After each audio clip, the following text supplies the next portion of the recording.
budeme pracovať aj v skupine, budeme pracovať aj samostatne, ale čo je dôležité je, aby proste pri tom, čo sa tu bude diať, aby ste rozmýšľali. Všímajte si všetko, čo tam vidíte. Naozaj, že iba popisným spôsobom.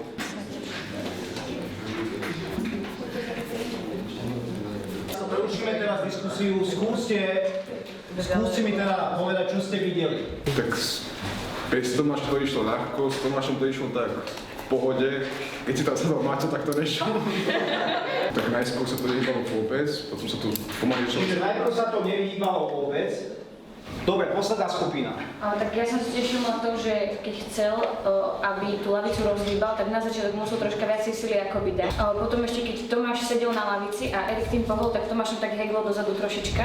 A ešte sme počuli zvuk, to neviem, či sa ráta za sledovanie, ale keď... Výborne, sledujeme všetko. Keď je o oddychu, Dobre, keď je v tom reste, tak je ťažšie ho dostať do pohybu. čiže keď je v pokoji, No, ťažšie ho dostať do nejakého pohybu a treba použiť väčšiu silu v pohybe, tak nie treba takú veľkú silu, aby sme ho posunuli ďalej.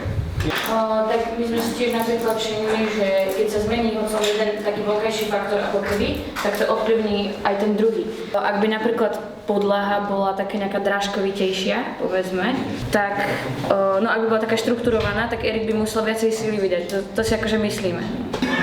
dobre mládež, tak neviem, či ste mali čas to prekonzultovať, skúste teda, čo by vás ešte zaujímalo. Aké otázky ďalšie máte k tomu, čo by vás zaujímalo?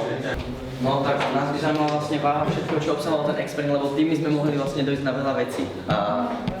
Čiže potrebujeme dáta? No áno, informácie.